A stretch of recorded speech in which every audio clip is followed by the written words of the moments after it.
கிறிஸ்துவில் அன்பர்களே, காயப்படுத்துவதும் இறை வார்த்தை, காயம் கட்டுவதும் இறை வார்த்தை. தினம் ஒரு ஃபார்வர்ட் வசனம் மட்டும் எப்படி போதுமானதாக இருக்கும் இறை வார்த்தையின் இந்த செயலாற்றலை நாம் உணர்வதற்கு?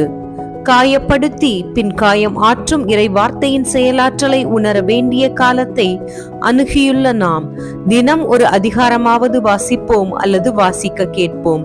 முடிந்தால் நாம் அக்கறைப்படும் ஆன்மாக்களுக்கு இத்தொடரை அனுப்பி வைப்போம்.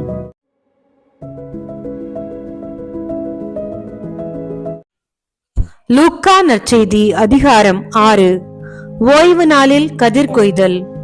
ஓர் ஓய்வு நாளில் இயேசு வயல் வழியே செல்ல நேர்ந்தது. அவருடைய சீடர் கதிர்களை கொய்து கைகளினால் கசக்கி தின்றனர். பரிசேயருள் சிலர், ஓய்வு நாளில் செய்யக்கூடாததை நீங்கள் செய்வதேன் என்று கேட்டனர்.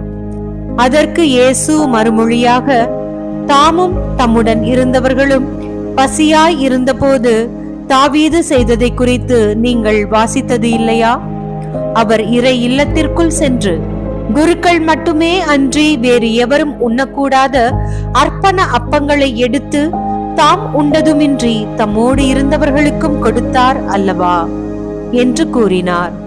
மேலும் அவர்களிடம், ஓய்வு நாளும் மானிட மகனுக்கு கட்டுப்பட்டதே என்றார். கை சூம்பியவர் ஓய்வு நாளில் நலமடைதல். மற்றோர் ஓய்வு நாளில் இயேசு தொழுகை கூடத்திற்குள் சென்று கற்பித்தார். அங்கே வலக்கை சூம்பியவர் ஒருவர் இருந்தார். மறைநூல் அறிஞரும் பரிசேயரும் இயேசுவிடம் குற்றம் காணும் நோக்குடன் ஓய்வு நாளில் அவர் அவரை குணப்படுத்துவாரா என்று கூர்ந்து கவனித்துக் கொண்டே இருந்தனர். இயேசு அவர்களுடைய எண்ணங்களை அறிந்து கை சூம்பியவரை நோக்கி, எழுந்து நடுவே நில்லும் என்றார். அவர் எழுந்து நின்றார். இயேசு அவர்களை நோக்கி, உங்களிடம் ஒன்று கேட்கிறேன். ஓய்வு நாளில் நன்மை செய்வதா தீமை செய்வதா, உயிரை அழிப்பதா காப்பதா, எது முறை என்று கேட்டார். பிறகு அவர் சுற்றிலும் திரும்பி பார்த்து அவர்கள் யாவரையும் பார்த்துவிட்டு, உமது கையை நீட்டும் என்று அவரிடம் கூறினார். அவரும் அப்படியே செய்தார். அவருடைய கை நலமடைந்தது. அவர்களோ கோப வெறி கொண்டு இயேசுவை என்ன செய்யலாம் என்று ஒருவரோடு ஒருவர் கலந்து பேசினர். 12 தேர்ந்தெடுத்தல்.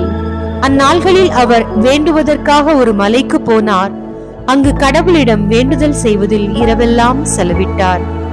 விடிந்ததும் அவர் தம் சீடர்களை தம்மிடம் கூப்பிட்டு அவர்களுள் 12 தேர்ந்தெடுத்து அவர்களுக்கு திருத்தூதர் என்று பெயரிட்டார்.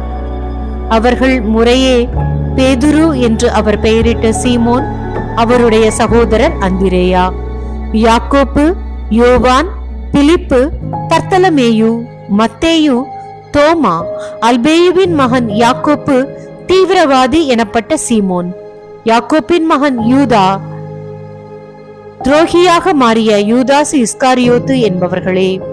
திரளான மக்களுக்கு பணிபுரிதல். இயேசு அவர்களுடன் இறங்கி வந்து சமவெளியான ஓரிடத்தில் நின்றார். பெரும் திரளான அவருடைய சீடர்களும் யூதேயா முழுவதிலுமிருந்தும் எருசலேமிலிருந்தும் தீர் சீதோன் கடற்கரை பகுதிகளிலிருந்தும் வந்திருந்த பெரும் திரளான மக்களும் அங்கே இருந்தார்கள். அவர் சொல்வதை கேட்கவும் தங்கள் பிணிகள் நீங்கி நலமடையவும் அவர்கள் வந்திருந்தார்கள். தீய ஆவிகளால் தொல்லைக்கு உள்ளானவர்கள் குணமானார்கள். அவரிடமிருந்து வல்லமை வெளிப்பட்டு அனைவர் பிணியையும் போக்கியதால் அங்கு திரண்டிருந்த மக்கள் யாவரும் அவரை தொட முயன்றனர். சமவெளி பொழிவு. பேறு பெற்றோரும் கேடுற்றோரும். இயேசு சீடர் மீது தம் பார்வையை பதித்து கூறியவை. ஏழைகளே, நீங்கள் பேறு பெற்றோர், ஏனெனில் இறையாட்சி உங்களுக்கு உரியதே. இப்பொழுது பட்டினியாய் இருப்போரே, நீங்கள் பேறு பெற்றோர், ஏனெனில் நீங்கள் நிறைவு பெறுவீர்கள். இப்பொழுது அழுது கொண்டிருப்போரே, நீங்கள் பேறு பெற்றோர், ஏனெனில் நீங்கள் சிரித்து மகிழ்வீர்கள். மானிட மகன் பொருட்டு மக்கள் உங்களை வெறுத்து ஒதுக்கி வைத்து நீங்கள் பொல்லாதவர் என்று இகழ்ந்து தள்ளிவிடும் போது நீங்கள் பேறு பெற்றோர். அந்நாளில் துள்ளி மகிழ்ந்து கொண்டாடுங்கள், ஏனெனில் விண்ணுலகில் உங்களுக்கு கிடைக்கும் கைமாறு மிகுதியாகும். அவர்களுடைய மூதாதையரும் இறைவாக்கினருக்கு இவ்வாறே செய்து வந்தனர். ஆனால் செல்வர்களே, ஐயோ உங்களுக்கு கேடு! ஏனெனில் நீங்கள் எல்லாம் அனுபவித்து விட்டீர்கள். இப்பொழுது உண்டு கொழுத்திருப்போரே, ஐயோ உங்களுக்கு கேடு! ஏனெனில் பட்டினி கிடப்பீர்கள். இப்போது சிரித்து இன்புறுவோரே, ஐயோ உங்களுக்கு கேடு! ஏனெனில் துயருற்று அழுவீர்கள். மக்கள் எல்லாரும் உங்களை புகழ்ந்து பேசும்போது ஐயோ உங்களுக்கு கேடு! ஏனெனில் அவர்களின் மூதாதையரும் போலி இறைவாக்கினருக்கு இவ்வாறே செய்தார்கள். பகைவரிடம் அன்பு காட்டுதல். நான் சொல்வதை கேட்டுக்கொண்டிருக்கும் உங்களுக்கு கூறுகிறேன், உங்கள் பகைவரிடம் அன்பு கூறுங்கள். உங்களை வெறுப்போருக்கு நன்மை செய்யுங்கள். உங்களை சபிப்போருக்கு ஆசி கூறுங்கள். உங்களை இகழ்ந்து பேசுவோருக்காக இறைவனிடம் வேண்டுங்கள். உங்களை ஒரு கன்னத்தில் அறைபவருக்கு மறு கன்னத்தையும் திருப்பி காட்டுங்கள். உங்கள் மேலுடையை எடுத்துக் கொள்பவர் உங்கள் அங்கியையும் எடுத்துக்கொள்ள பார்த்தால் அவரை தடுக்காதீர்கள்.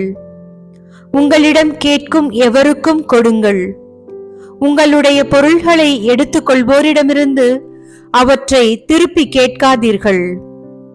பிறர் உங்களுக்கு என்ன செய்ய வேண்டும் என்று விரும்புகிறீர்களோ அதையே நீங்களும் அவர்களுக்கு செய்யுங்கள்.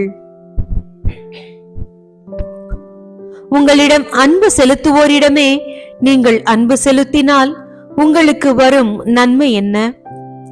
பாவிகளும் தங்களிடம் அன்பு செலுத்துவோரிடம் அன்பு செலுத்துகிறார்களே. உங்களுக்கு நன்மை செய்பவர்களுக்கே நீங்கள் நன்மை செய்தால் உங்களுக்கு வரும் நன்மை என்ன? பாவிகளும் அவ்வாறு செய்கிறார்களே. திரும்ப பெற்றுக்கொள்ளலாம் என எதிர்பார்த்து நீங்கள் கடன் கொடுத்தால் உங்களுக்கு வரும் நன்மை என்ன?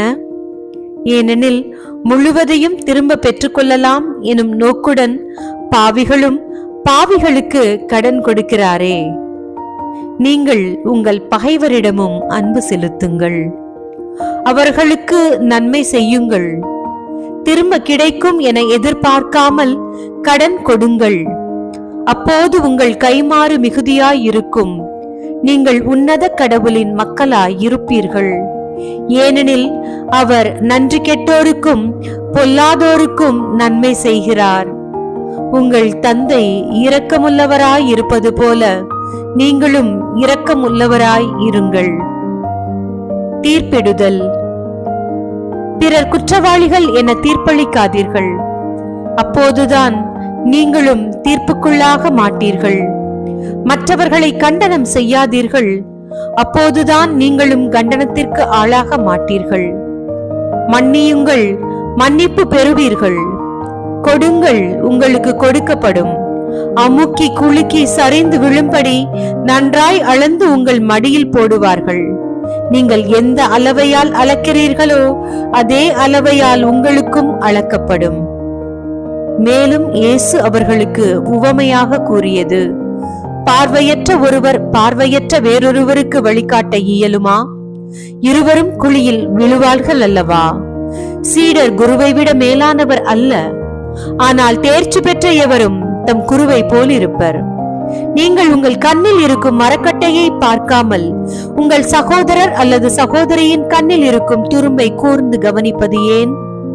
உங்கள் கண்ணில் இருக்கும் மரக்கட்டையே நீங்கள் பார்க்காமல் இருந்து கொண்டு உங்கள் சகோதரர் அல்லது சகோதரியிடம் உன் கண்ணில் இருக்கும் துரும்பை எடுக்கட்டுமா என்று எப்படி கேட்க முடியும்?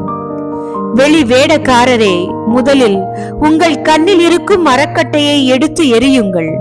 அதன் பின் உங்கள் சகோதரர் அல்லது சகோதரியின் கண்ணில் இருக்கும் துரும்பை எடுக்க உங்களுக்கு தெளிவாக கண் தெரியும். மரமும் கனியும். கெட்ட கனி தரும் நல்ல மரமும் இல்லை, நல்ல கனி தரும் கெட்ட மரமும் இல்லை. ஒவ்வொரு மரமும் அதனதன் கனியாலே அறியப்படும்.